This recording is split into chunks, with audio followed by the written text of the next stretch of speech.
Good evening everybody. వేదిక మీద ఉన్నటువంటి మంత్రివర్యులు, గౌరవ శాసనసభ్యులు, శాసనమండలి సభ్యులు, కార్పొరేషన్ చైర్మన్లు, మా టూరిజం డిపార్ట్మెంట్ అధికారులు, press and other persons in this all, thank you one and all. ఈరోజు విశాఖ ఉత్సవాలు, దాంతోపాటు అనకాపల్లి ప్రత్యేకంగా ఒక 10 రోజుల ఉత్సవాలు జరుపుకోవడం చాలా ఆనందదాయకమైన విషయం.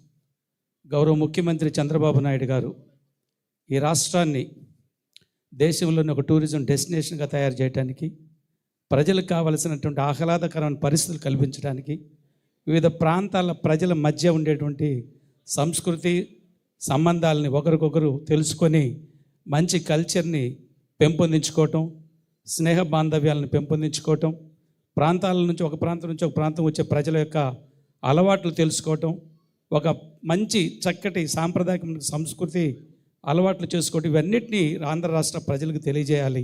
ఆంధ్రప్రదేశ్ని విడిపోయిన తర్వాత గమ్యం లేని ఆంధ్రప్రదేశ్కి ముఖ్యమంత్రిగా 14 నుంచి 19 చేసి ఒక అద్భుతమైన రాజధాని నిర్మాణం పూనుకొని, దురదృష్టవశాత్తు 19-24 మధ్య అధికారం లేకపోయినా 24 నుంచి మరలా తిరిగి ఆంధ్రప్రదేశ్ని భారతదేశంలో ఒక అగ్రగామి రాష్ట్రంగా తయారు చేయకూడదు. ఒకటి, ప్రజలకు కావాల్సిన ఇచ్చినటువంటి హామీలు నెరవేరుస్తూ ప్రజా సంక్షేమ అభివృద్ధి కార్యక్రమం చేస్తూనే ప్రజలకు కావాల్సినటువంటి ఆనంద అనే కార్యక్రమాలను ఏర్పాటు చేయాలనే ఉద్దేశంతో ఆంధ్రప్రదేశ్లో టూరిజం యాక్టివిటీ పెంపొందించుటకు ఇందాక అందరూ మంత్రులు పెద్దలందరూ కూడా చెప్పున్నారు.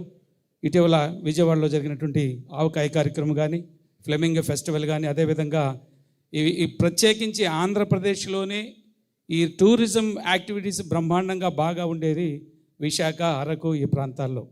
కాబట్టి ఇక్కడ తిరిగి ఆ ప్రజల యొక్క లోకల్గా ఉండేటువంటి ఆ ప్రజలకు ఉండేటువంటి సంస్కృతి సాంప్రదాయాలు, అక్కడ ఉండేటువంటి టెంపుల్స్, వాళ్ళ ఆచార అలవాట్లు, ఇవన్నిటినీ ఒక్కసారిగా గుర్తు చేసుకుంటూ వాళ్ళందరినీ ఆ ప్రాంతపు అలవాట్లు ఆచారాలని మిగతా ప్రాంత ప్రజలకు కూడా తెలియజేసే విధంగా టూరిజంని ప్రమోట్ చేయాలి. అటు ప్రాంతాల వారిగా టూరిజము ఉత్సవాలు జరుపుతూ ఆంధ్రప్రదేశ్ ప్రజల్లో ఒక రకమైనటువంటి ఉత్సాహాన్ని, ఆనందాన్ని నింపాలని ఆలోచనతో గౌరవ ముఖ్యమంత్రి చంద్రబాబు నాయుడు గారి ఆలోచనకు అనుగుణంగా ఇవాళ రాష్ట్రం మొత్తం కూడా ఆయన ఆలోచనలతో, ఆయన స్ఫూర్తితో ఈ టూరిజం యాక్టివిటీస్ చేస్తున్నటువంటి పరిస్థితి.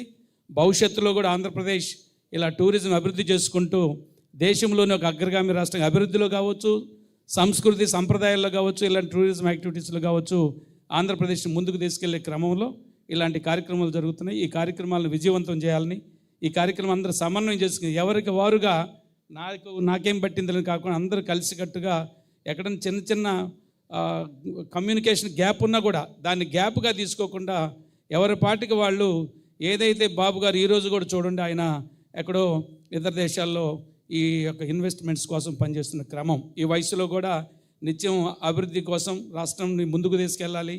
విడిపోయిన ఆంధ్రప్రదేశ్ తిరిగి కంబైన్డ్ ఆంధ్రప్రదేశ్కి ఉన్నప్పుడు ఎంత వెలిగిందో దానికంటే మించి కొత్త కాంతులు వెదజల్లాలి, రాష్ట్రాన్ని ముందుకు తీసుకెళ్లాలని తపనతో పరితపిస్తున్నటువంటి ముఖ్యమంత్రి చంద్రబాబు నాయుడు గారి ఆలోచనలకు అనుగుణంగా టూరిజం డిపార్ట్మెంట్ ముందుకెళ్తుంది. ఆ ముందుకెళ్తూ ప్రజలకు కావాల్సినటువంటి సౌకర్యాలు, ప్రజలకు ఆనందాలని కల్పించడం కృషి చేస్తుంది. దీనికి మనం అందరం కూడా కలిసికట్టి విశాఖ ఉత్సవాలని, అదేవిధంగా అనకాపల్లి ఈ ప్రాంతంలో జరిగేటువంటి ఈ ఉత్సవాలను విజయవంతం చేయాలని, విజయవంతం చేస్తానికి ప్రతి ఒక్కరు ముందుకు వస్తాను ఆశిస్తూ thank you one and all. Thank you sir, thank you so much. నా హానరబుల్ హోమ్ మినిస్టర్ వి అనిత గారిని మాట్లాడాల్సిందిగా కోరుకుంటున్నాము. అనిత గారు, మీరే అనిత గారు.